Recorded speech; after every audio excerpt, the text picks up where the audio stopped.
이아이여, 내가 지극히 높으신 이의 선지자라 일컬음을 받고 주 앞에 앞서 가서 그 길을 준비하여 주의 백성에게 그 죄사함으로 말미암은 구원을 알게 하리니 이는 우리 하나님의 긍휼로 인함이라.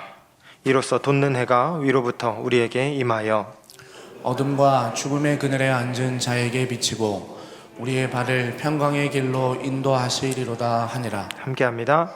아이가 자라며 심령이 강하여지며 이스라엘에게 나타나는 날까지 빈들에 있으니라. 아멘. 오늘 대림절 두 번째 주일입니다. 라틴어로 아드벤투스, 도착이라는 뜻입니다. 한자어로 기다릴 때 이말림, 임하기를 기다리는 절기. 그래서 성탄절 앞서서 4주간을 교회는 오랜 기간 동안에 대림절로 지켜왔는데, 하나님의 독생하신 아들 예수께서 이 땅에 도착하셨음을 기념하여 지키는 절기일 뿐만이 아니라 그리스도께서 다시 오실 그날을 기다린다라는 의미가 담겨있는 절기가 바로 이 대림절인 것입니다. 교회는 이 절기를 기념하여서 전통적으로 예배 시간에 대림초를 이제 점화해 왔습니다. 주님의 오심에 대한 감사와 또 다시 오실 주님을 기리면서 대림초를 하나씩 밝히는 것입니다. 실제로 제가 이제 지나온 어느 교회에서는 예배를 시작할 때마다, 그러니까 11시 예배, 9시 예배, 그 대예배를 시작할 때마다 첫 순서로 대림초를 밝힙니다. 뒤에서부터 쭉 그 권사님들 두 분이 앞으로 나오셔서 마치 화촉 점화하듯이 이렇게 나오셔서 초를 딱 점화하고 4주간 그렇게 진행을 하는데, 처음에는 어두운 초부터, 그리고 매주마다 옅어지면서 색깔이, 마지막 성탄에는 하얀 초를 밝힐 때에 어둠을 밝히러 우리 예수께서 오셨구나 하는 생각을 하면서 참 제게 의미 있게 그 순서가 다가왔던 경험이 있습니다. 예배당 올라오면서 보셨겠지만 우리 교회도 곳곳에 아름다운 성탄 장식을 해두었습니다. 여러분, 이 장식이 무엇을 표현할까요? 이 연말에 들뜬 분위기를 표현하는 하나의 장식일까? 이 분위기를 고취시키기 위한 어떤 장식들일까? 그것이 아니라 우리를 위해 이 땅에 오신 예수 그리스도에 대한 기쁨과 감사를 표현하는 장식인 것이죠.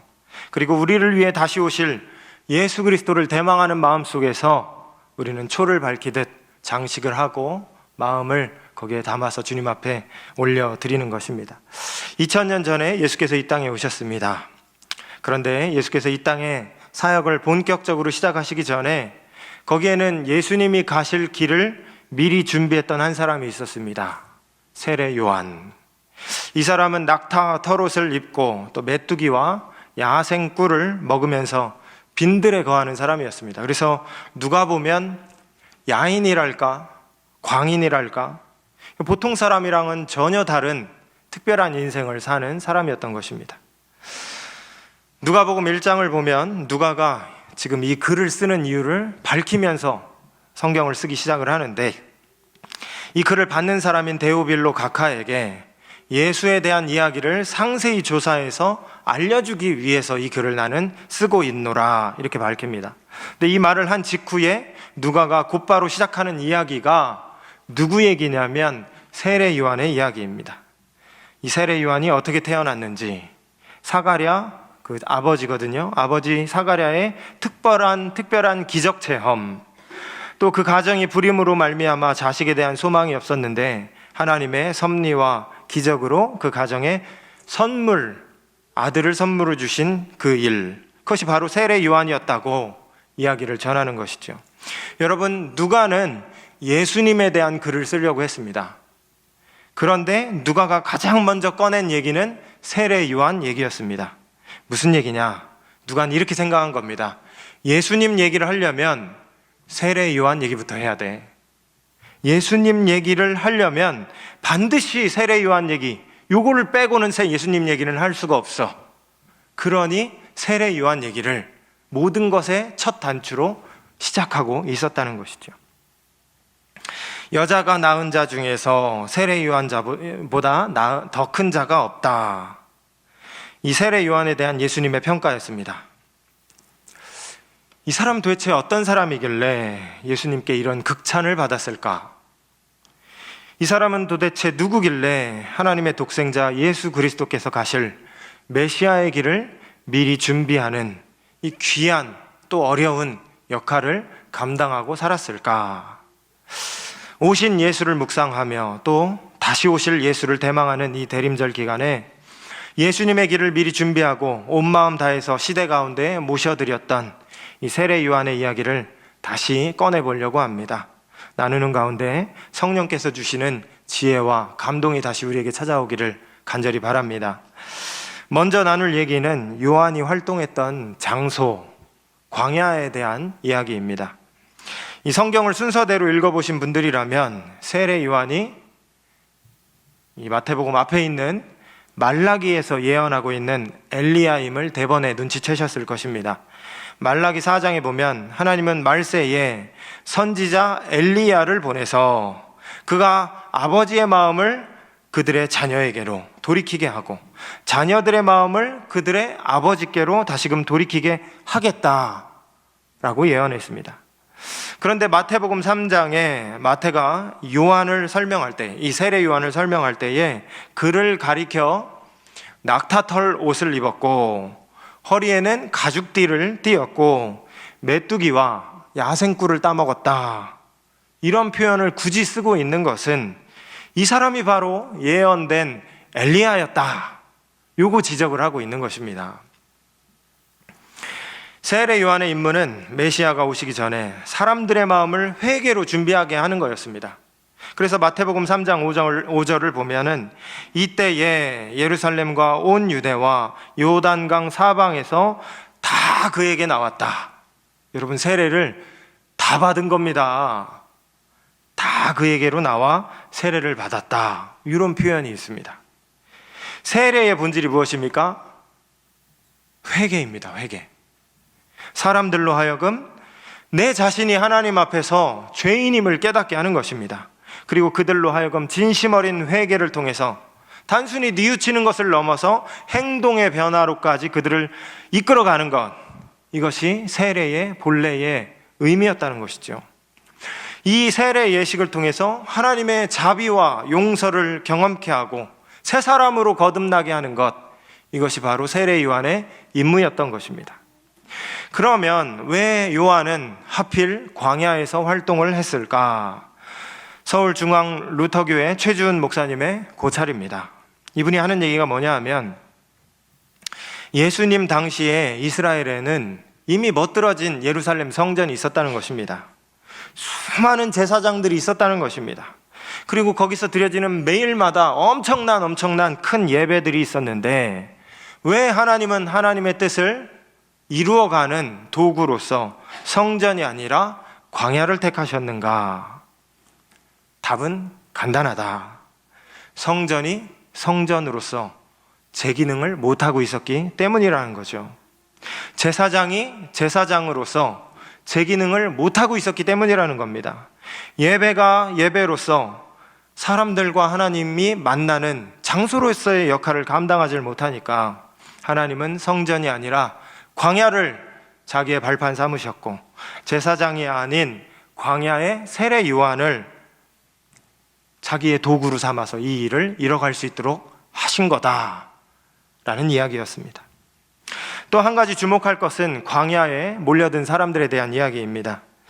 세례 요한이 광야에서 세례를 줄 때에 수많은 사람들이 요한에게 몰려들었습니다. 여러분, 광야에는 누가 삽니까? 광야에 누가 옵니까? 광야에는 병든 자들이 살고 있습니다. 전염병 걸린 사람들이 삽니다. 공동체로부터 심지어 가족에게조차 외면당한 사람들이 광야에 사는 것입니다.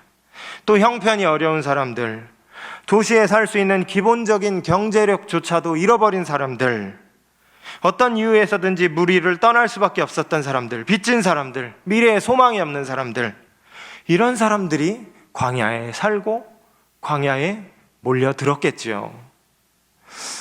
이런 사람들을 향해 요한은 미래의 소망을 전하는 것입니다. 너희 가난한 자들아, 너희 헐벗은 자들아, 절망하지 마라, 낙담하지 말라. 너에게는 여전히 소망이 있다. 이제 곧 하나님이 보내실 메시아가 올 것인데 그분이 오시면 너희의 모든 문제가 해결될 것이고 너에게 참된 소망과 구원을 베풀어 주실 것이다. 그러니 절망하지 말고 다시금 소망 붙들고 살아가라. 회개하고 바른 삶을 향하여서 나아가라. 사람들은 요한의 설교를 들으며 마음의 위안을 얻고 또 다시금 미래에 대한 소망을 품고 살아갔을 것입니다. 그런 면에서 여러분, 우리는 현대 교회의 책임과 또 역할, 기능에 대해서 다시 돌아보지 않을 수가 없습니다. 우리는 이 시대 가운데, 이 지역 가운데 예수님의 오실 길을 준비하는 세례 요한적 사명을 감당하고 살고 있는가? 다른 교회, 다른 누구 얘기할 게 아니라 내가 그렇게 살고 있는지 우리 자신을 돌아봐야 된다는 것입니다.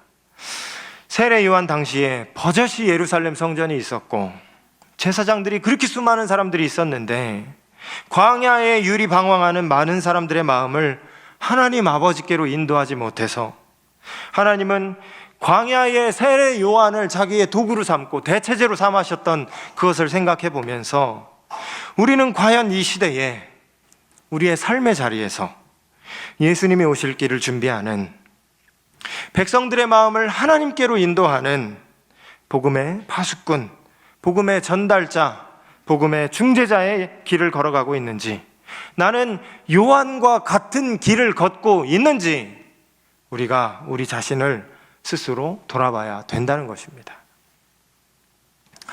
한 가지 더 나눌 이야기는 여러분, 요한의 충성됨에 대한 이야기입니다. 요한의 충성됨. 이 세례 요한은 시대를 향하여서, 이스라엘 나라를 향하여서 하나님 나라가 가까이 왔으니 회개하라, 회개를 촉구하여서 사람들의 마음을 예수님께로 인도한 사람이었습니다. 그런데 그가 전했던 메시지, 하나님 나라가 가까이 왔다. 이 가까이 왔다라는 원어를 살펴보면 이게 현재 완료로 되어 있습니다. 그래서 이미 왔다는 겁니다. 그 나라가 이미 왔다, 이미 시작되었다, 이미 여기에 있다, 이런 의미를 내포하고 있는 그 메시지를 요한은 전하고 있었다는 것이죠. 저의 궁금증은 이것입니다. 이 사람은 도대체 어떻게 알았을까? 이 사람은 도대체 누구길래 예수님에 앞서서 하나님의 나라의 도래를 미리 포착하는 영적인 감수성을 가질 수 있었을까? 이 사람은 도대체 누구였길래 예수님에 앞서서 하나님의 나라의 도래를 선포하며 예수님 가실 길을 미리 닦아놓을 수 있었느냐는 거죠. 궁금하지 않습니까? 성경이 제시하고 있는 제한된 정보로 우리가 알 수 있는 것이 많지는 않지만 그가 걸어갔던 길을 생각해 보면 참 우리에게 큰 귀감이 되는 삶이지 않나 하는 생각을 합니다. 요한을 생각해 보면서 요한에게 본받을 점들이 몇 가지가 있습니다. 먼저는 그가 하나님과 가까웠다는 것입니다. 하나님과 가까웠다. 하나님의 뜻에 이처럼 밝은 사람이었다는 것이죠.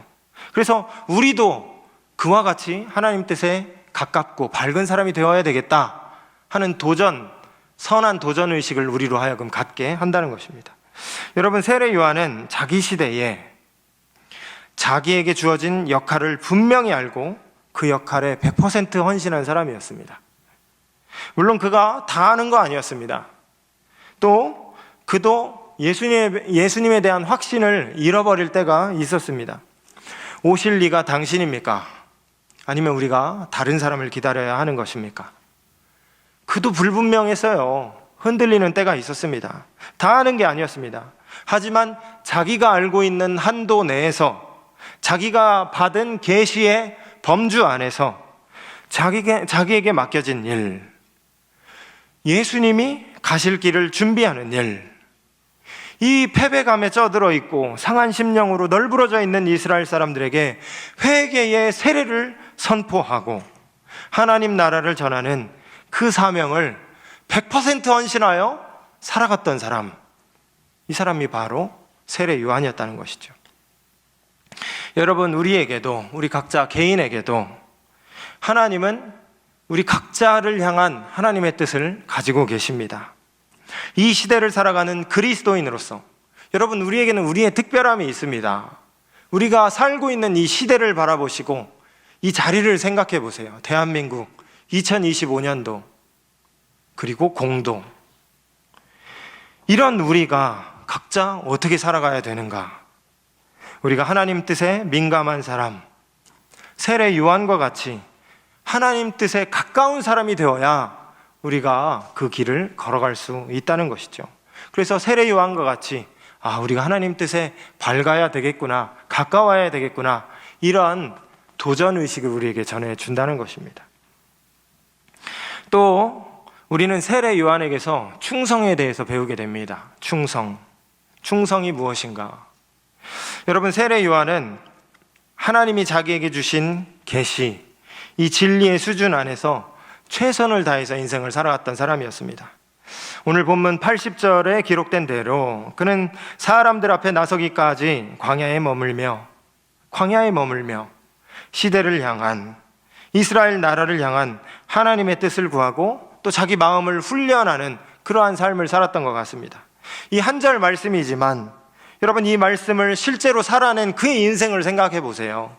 그 숱한 훈련의 시간을 생각해 보세요. 광야에서 보낸 그 외로움의 자리, 그 슬픔의 자리, 낙담의 자리, 고독한 자리, 하나님과 대면한 자리, 그 숱한 시간들을 생각해 보시길 바랍니다.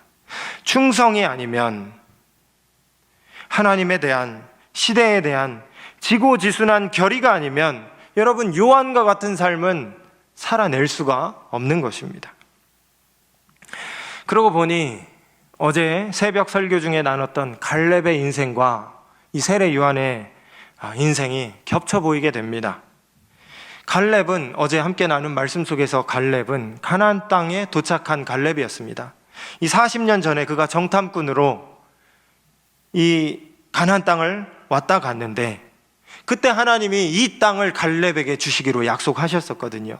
그리고 40년간 광야 생활을 지난 다음에 그 땅을 달라, 여호와께서 나에게 약속하신 그 땅을 달라, 갈렙은 여호수아에게 요청했습니다. 그의 나이가 이제 85세가 되었지만 여호와께서 함께 하신다면, 여호와께서 함께 하시기만 한다면 이제도 나는 그들을 쫓아내고 그 땅을 취할 수 있습니다. 담대하게 말했던 사람이 바로 이 갈렙이었습니다. 그런데 이 갈렙에 대해서 성경에 반복해서 나오는, 이 여호수아서 14장에 반복해서 나오는 표현이 무엇이냐 하면 충성입니다. 여러분, 충성. 나는 내 하나님께 충성하였다. 나는 성결한 마음으로, 성실한 마음으로 임하였다. 성실. 그는 온전히 여호와를 쫓았다. 이게 반복되는 갈렙에 대한 성경의 표현이었습니다. 여러분, 믿음이라는 히브리 말은 에무나라는 단어인데 이것은 굳게 붙들고 버틴다라는 뜻을 갖고 있어요. 막 버티는 거, 굳게 붙들고 버티는 거. 그리고 이 믿음은, 에무나는 충성으로도 성실로도 신실함으로도 번역되는 단어입니다. 그렇기 때문에 여러분, 믿음은 시간을 포함할 수밖에 없는 겁니다. 한번 짠 하고 믿는다고 믿음이 있네 없네 안 돼요. 여러분, 그게 아닌 겁니다. 쭉 시간을 들여서 하나님 앞에 어떻게 살아갔는가가 믿음이 있는 겁니다. 그렇기 때문에 믿음은 신실함이고 충성이기도 한 것이죠. 갈렙이 그렇게 살아갔던 겁니다. 85년간 그렇게 살아왔고, 그러니 이제도 하나님이 함께 하시면 나는 이 땅을 안악자손이라도 나는 취할 수 있습니다. 이렇게 담대하게 말할 수 있었던 것이죠. 오늘 본문의 세례 요한도 같은 결로 그렇게 살아갔던 것입니다. 하나님 앞에 충성하며 최선을 다하며 자기에게 주어진 길을 묵묵하게 걸어갔던 사람, 이 사람이 바로 세례 요한이었습니다. 여러분, 우리도 이 믿음의 자세를 본받아야 되겠습니다.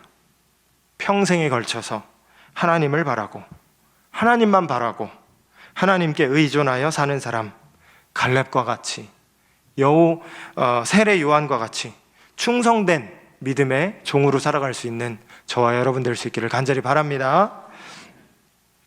그의 충성의 또 다른 면을 한 가지 더 덧붙여서 이야기하자면, 이 세례 요한의 충성에 특별함이 있어요. 그는 자기 한계를 명확하게 알고 있었다는 겁니다. 자기 한계를. 저는 이게 세례 요한의 위대함이라고 생각을 합니다. 여러분, 세례 요한은요, 자기가 주인공이 아니다라는 걸 명확히 알고 있었습니다. 잔치의 주인공은 자기가 아니고 예수시고, 자신은 예수를 위한 들러리에 불과하다라는 것을 명확히 알고, 멈출 때를 명확히 알고, 무대에서 기꺼이 기쁘게 신랑의 등극을 기뻐하는 친구와 같이 거기서 퇴장할 줄 알았던 사람, 이게 바로 세례 요한이었습니다. 사촌이 땅을 사면 배가 아프다 그럽니다. 왜 배가 아픕니까? 부러워서 배가 아프죠. 남이 잘 되는 것을 시기 질투하는 마음이 은연중에 내 안에 생기니까, 그러니까 부러워서 배가 아픈 겁니다. 그렇지만 신랑의 친구는 신랑이 딴딴따단 멋지게 등장할 때 일도 질투하는 마음이 없어요. 기쁘게 박수 쳐주는 겁니다. 기쁘게. 왜냐하면 그 자리는 내 자리가 아니거든요. 신랑 자리거든요. 내 친구 자리거든요. 신랑 친구는 신랑의 운명을 분명히 알고 자기의 역할이 여기까지인 것을 분명히 알기 때문에 기꺼운 마음으로 신랑을 축하해 줄 수 있는 것입니다. 예수님에 대한 요한의 역할, 요한이 보여준 모습이 딱 그와 같았다는 것입니다. 여러분, 저는 여기서 요한이 이렇게 명확하게 자기의 본분을 보여줬던 부분을 우리가 우리 자신에게 이렇게 적용해 봤으면 합니다. 여러분, 인생의 주인공은 내가 아닌 겁니다. 우리는 잘 착각합니다. 인생은 내 것이고 인생의 주인공은 나라고. 하지만 성경은 역사의 주인공은 하나님이시고 이 역사를 인도해 가시는 분, 진행해 가시는 분은 하나님이시다라고 우리에게 말씀하고 있습니다. 그리고 여러분, 그에 대해서 우리의 하는 일은 무엇이냐 하면 주님을 섬기는 일을 위해 부름을 받은 것입니다. 그 명령과 부르심, 주인공은 하나님이시고 하나님이 하시는 일에 협력하는 일을 위해 우리가 부름을 받았다. 딱 그뿐인 것입니다, 여러분. 그리고 그것도 주님이 정한 시간이 다 되면 언제든 우리는 거기까지 하고 떠나야 하는 것이 우리의 운명인 것이죠. 요한은 그것을 명확히 아는 사람이었습니다. 그와 같이 우리도 우리 한계를 잘 알아서 맡은 자리에서, 가정에서, 교회의 직분의 자리에서, 사회의 자리에서 우리 역할에 감사하며 기뻐하며 또 충성을 다하며 그렇게 살아가는 우리들이 되어야 하는 것입니다. 마칩니다. 이 세례 요한을 생각할 때마다 참 신비롭다 하는 생각을 합니다. 어떻게 이런 사람이 있었을까? 어떻게 이런 삶을 살았을까? 독생자 예수께서 걸어가실 길을 준비했던 이 사람은 예수님 말씀대로 실로 모든 선지자들 중에 가장 위대한 선지자였습니다. 하나님과 가까웠던, 하나님의 뜻을 분명히 알고 그 길을 걸어갔던 그 모습과 같이 우리도 하나님과 가까워지자, 이런 말씀 드렸습니다. 주님 말씀에 가까운 사람, 주님 뜻을 분명히 알고 살아가는 사람, 그런 우리가 될 수 있기를 바랍니다. 뿐만 아니라 요한과 같이 평생에 주님께 충성하는 사람, 신실한 사람, 그런 우리들이 될 수 있기를 바랍니다. 한 주간도 그렇게 살길 바라고 이 대림절 기간에 우리가 더욱 그렇게 살아갈 수 있기를 바랍니다. 기도하겠습니다. 하나님 아버지, 오늘도 주일에 함께 모이게 하시고 주의 말씀 듣고 하루를 살아가게 하시니 감사합니다. 주님 전에 모여서 함께 예배하고 주님을 바라보는 이 시간이 오히려 우리를 채우는 시간이요, 우리를 진정 우리 되게 하는 시간임을 믿음으로 다시 한번 고백합니다. 이 시간에도 세례 요한을 우리가 함께 이야기를 들었는데 요한과 같이 하나님 뜻에 민첩한 사람 되게 하시고 또 충성된 사람으로 주님 앞에 칭찬받는 우리 모두가 될 수 있도록 인도하여 주시옵소서.